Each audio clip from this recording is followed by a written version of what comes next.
നല്ല ഒരു ക്യാമറയ്ക്ക് വേണ്ടിയിട്ട് ഒരു നല്ല ക്യാമറ ഫോൺ മേടിക്കണോ അതല്ലെങ്കിൽ നല്ല ഒരു ക്യാമറ തന്നെ മേടിക്കണോ എന്ന് സംശയമുള്ള ആളാണ് നിങ്ങളെങ്കിൽ നിങ്ങൾക്ക് വേണ്ടിയിട്ടുള്ള വീഡിയോ ആണ്. മൊബൈൽ എന്ന് പറയുന്നത് വളരെ സിമ്പിൾ ആയിട്ട് ക്യാമറ ആയിട്ട് യൂസ് ചെയ്യാൻ പറ്റിയ ഒരു ഉപകരണമാണ്. നമ്മൾ ഓരോരുത്തരുടെയും ഒരു ബോഡി പാർട്ട് പോലെ തന്നെ എല്ലാവരുടെയും കയ്യിലുള്ള ഒരു സാധനമാണ് മൊബൈൽ ഫോൺ. അതുകൊണ്ട് പ്രത്യേകിച്ച് കൊണ്ടു നടക്കേണ്ട ആവശ്യമില്ല.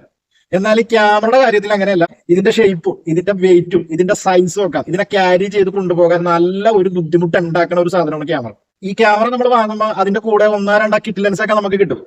പക്ഷെ ആ കിറ്റ് ലെൻസ് വെച്ചിട്ട് നമ്മൾ ഫോട്ടോ എടുത്താലും വീഡിയോ എടുത്താലും അതിന്റെ ഔട്ട്പുട്ട് അതിന്റെ ഒരു ക്ലാരിറ്റി ഒക്കെ കുറച്ച് കുറവായിരിക്കും. അപ്പൊ നമുക്ക് നല്ല കൂടിയ നല്ല ക്വാളിറ്റി ഉള്ള ലെൻസുകൾ മേടിക്കേണ്ടി വരും. ആ ലെൻസുകൾ ഭയങ്കര എക്സ്പെൻസീവ് ആണ്. കൂടാതെ ഇതിന്റെ സൈസും പിന്നെ ഇതിന്റെ വെയിറ്റും ഒക്കെ ഈ കിറ്റ് ലെൻസിനെയൊക്കെ അപേക്ഷിച്ച് ഭയങ്കര കൂടുതലുമായിരിക്കും. എന്റെ ഈ ക്യാമറ ഒരു DSLR ക്യാമറയാണ്. എന്നാൽ ഇപ്പോൾ വരുന്നത് മിറർലെസ് ക്യാമറകളാണ്. എന്റെ ഈ DSLR ക്യാമറയെ അപേക്ഷിച്ച് മിറർലെസ് ക്യാമറകൾക്ക് വെയിറ്റും കുറവാണ്, സൈസും കുറച്ച് കുറവായിരിക്കും. എന്നാൽ പെർഫോമൻസ് ഇതിനെക്കാട്ടി കുറച്ചും കൂടി കൂടുതലുണ്ടാവും.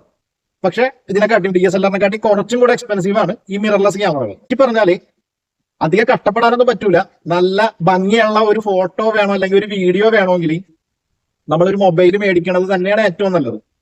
പക്ഷെ അത് പറ്റൂല. നമ്മൾക്ക് പിക്ചറിന്റെ ക്വാളിറ്റി ആയാലും പിന്നെ വീഡിയോന്റെ ക്വാളിറ്റി ആയാലും അതിന്റെ ഡെപ്തും അതിന്റെ പിക്ചറൊക്കെ നല്ല പക്കയായിരിക്കണം. നല്ല നാച്ചുറാലിറ്റി വേണം. അതായത് ഫോണിൽ എടുക്കുമ്പോൾ കുറച്ച് AI ഒക്കെ ഇട്ടിട്ട് ഭയങ്കര ഭംഗിയാക്കും. പക്ഷെ ചിലപ്പോൾ ഒരു നാച്ചുറാലിറ്റി ഒക്കെ ഇല്ലാണ്ടായി പോകും. പക്ഷെ ക്യാമറകളുടെ കാര്യത്തിൽ അത്ര ഒരു പ്രശ്നം ഉണ്ടാവില്ല. കുറച്ചും കൂടെ നാച്ചുറൽ ആയിട്ടുള്ള പിക്ചറും വീഡിയോ ഒക്കെ തരുന്നത് ക്യാമറകൾ തന്നെ ആയിരിക്കും. നാച്ചുറൽ ആയിട്ടുള്ള ഔട്ട്പുട്ടാണ് നമുക്ക് വേണ്ടതെങ്കിൽ ഉറപ്പായിട്ടും ഒരു നല്ല ക്യാമറ തന്നെ വേണ്ടി വരും. കുറച്ച് ഫോട്ടോഗ്രാഫി ഒക്കെ പഠിച്ചാലേ ക്യാമറ വെച്ചിട്ട് ഉപകാരമുള്ളൂ. ഒരു കാര്യം അറിയാൻ പാടില്ലെങ്കിലും നമുക്ക് മൊബൈൽ വെച്ചിട്ട് നല്ല ഔട്ട്പുട്ട് റിസൾട്ട് കിട്ടുകയും ചെയ്യും. അപ്പൊ ഇത്രയും കാര്യങ്ങളൊക്കെ ചിന്തിച്ചിട്ട് വേണം ഒരു ക്യാമറ വേണോ മൊബൈൽ വേണോ എന്ന് നമ്മൾ ഉറപ്പിക്കാനായിട്ട്.